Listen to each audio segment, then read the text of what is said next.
1957 में सोवियत ने सबसे पहली सैटेलाइट को अंतरिक्ष में भेजा और साल 1961 में सबसे पहले कॉस्मोनॉट यूरी गैगैरिन को, जो दुनिया के अंतरिक्ष में जाने वाले सबसे पहले इंसान बने।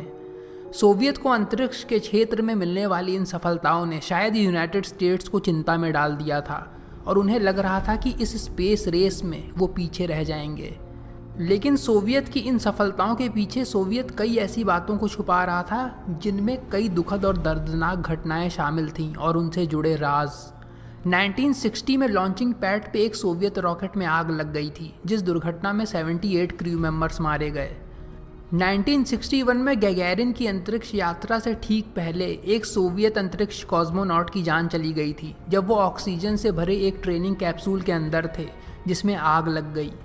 1967 में एक और कॉस्मोनॉट मारे गए जब उनके स्पेस कैप्सूल में लगा पैराशूट खुल नहीं पाया। यहाँ तक कि यूरी गैगैरिन भी 27 मार्च 1968 में व्लादिमीर सेरियोजिन के साथ मिग-15 जेट फाइटर में एक रूटीन ट्रेनिंग फ्लाइट लेते समय मारे गए जब उनका जहाज सोवियत यूनियन के नोवोस्लेवो नाम की जगह पर क्रैश हो गया। ये दुर्घटना भी सोवियत प्रोग्राम से जुड़ी दुर्घटनाओं में शामिल हो गई, पर इनके अलावा भी लोगों का मानना है कि मारे गए लोगों की संख्या कहीं ज़्यादा है। जनता के सामने मारे गए लोगों की संख्या को जो पेश किया गया वो सच में मारे गए लोगों का एक छोटा सा हिस्सा था। यहाँ तक कि होश उड़ा देने वाली बात ये भी सामने आई है कि कई कॉस्मोनॉट्स अंतरिक्ष में जाने के बाद भटक गए और वहीं मारे गए, पर इन बातों को दुनिया से छुपाया गया। 1960 में साइंस फिक्शन ऑथर रॉबर्ट हाइनलाइन ने सूचना दी थी कि यूएसएसआर की यात्रा करते समय वो रेड आर्मी कैडेट्स से मिले थे जिन्होंने उन्हें बताया था हाल ही में हुए एक स्पेस लॉन्च के बारे में जिसमें रॉकेट के साथ एक अंतरिक्ष यात्री को भी ऑर्बिट में भेजा गया था। ये कोराब्ले स्पुतनिक 1 सैटेलाइट थी जिसे वॉस्टॉक स्पेसक्राफ्ट से भेजा गया था। इसे लाइफ सपोर्ट सिस्टम और फ्लाइट के दौरान आने वाली मुश्किलों का अध्ययन करने के लिए भेजा गया था, पर कोराब्ले स्पुतनिक में मैकेनिकल फेलियर हो जाने से गाइडेंस सिस्टम ने उसे गलत दिशा की तरफ मोड़ दिया और इसे वापस लाना संभव हो चुका था, जिसकी वजह से ये अर्थ के ऑर्बिट में भटक गया।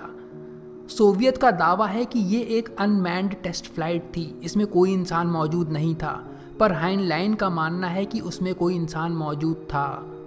हाइनलाइन की इस थ्योरी पर लोगों को और विश्वास होने लगा जब 2 इटालियन रेडियो ऑपरेटर्स को कई अनजान रेडियो ट्रांसमिशंस मिलना शुरू हो गए, जिनके बारे में उन्होंने पूरे दावे से बताया कि ये सिग्नल सोवियत स्पेस लॉन्च के साथ हुई दुर्घटनाओं के समय आए थे, जिसमें अंतरिक्ष में फंसे कॉस्मोनॉट्स मदद मांगने के लिए सिग्नल भेज रहे थे।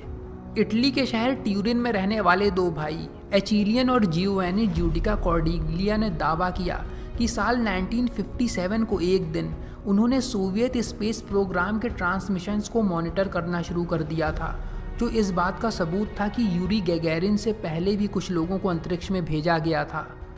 1960 में नवंबर के महीने में उन दोनों भाइयों ने मॉर्स कोड में एक SOS ट्रांसमिशन को पकड़ने का दावा किया जो एक सोवियत स्पेसक्राफ्ट से आ रहा था। ट्रांसमिशन के मुताबिक वो अंतरिक्ष यान पृथ्वी से दूर निकलता जा रहा था, पृथ्वी के चक्कर लगाने की बजाय, जिसका ये मतलब था कि सोवियत्स ने गलती से अपने कॉस्मोनॉट्स को पृथ्वी के ऑर्बिट से बाहर बहुत दूर अंतरिक्ष की गहराइयों में भेज दिया था। उन दोनों भाइयों ने उन ट्रांसमिशंस की 9 रिकॉर्डिंग्स को भी रिकॉर्ड करके रख लिया, जिनके बारे में उनका दावा है कि ये इमरजेंसी ट्रांसमिशंस थे जिसमें कॉस्मोनॉट्स पृथ्वी से बहुत दूर निकल जाने और रास्ता भटक जाने पर मदद मांगने के लिए संदेश भेज रहे थे। इन रिकॉर्डिंग्स में से एक में एक महिला की आवाज़ को भी सुना जा सकता है जो रशियन भाषा में बोल रही है और वो बता रही है कि चारों तरफ आग की लपटें निकल रही हैं और वो मिशन कंट्रोल से पूछ रही है कि क्या उसके स्पेसक्राफ्ट में विस्फोट होने वाला है।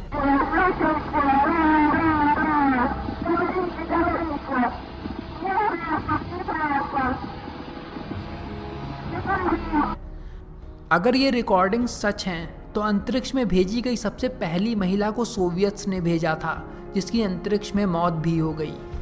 वैसे तो सोवियत्स के स्पेस प्रोग्राम को लेकर कई अफवाहें भी उड़ी हैं, जैसे कि ल्यूना 2 प्रोब को लेकर उड़ाई गई थी।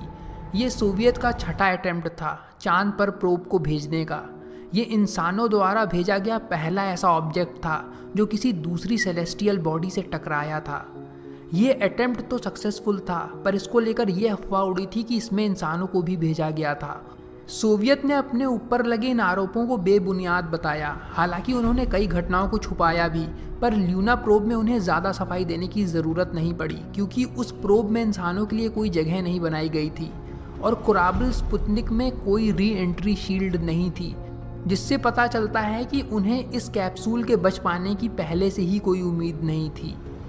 उनके रिकॉर्ड के मुताबिक 3 नवंबर 1957 में सोवियत ने लाइका नाम के कुत्ते को सैटेलाइट स्पुतनिक 2 में बैठाकर अंतरिक्ष में रवाना किया था, जो पृथ्वी से अंतरिक्ष में भेजी गई पहली जीवित या जिंदा चीज़ थी।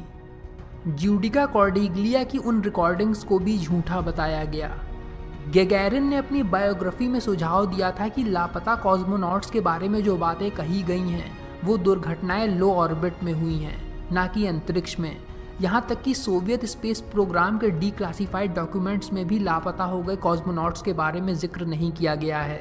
इसीलिए ज़्यादातर सबूत यही दर्शाते हैं कि लॉस्ट कॉस्मोनॉट्स कोल्ड वॉर के दौरान बनाई गई एक मिथ या अफवाह है। पर क्या ये पूरी तरह से अफवाह है या इसके पीछे कोई सच्चाई भी छुपी है, इसके बारे में कोई ठीक से जान नहीं सका है।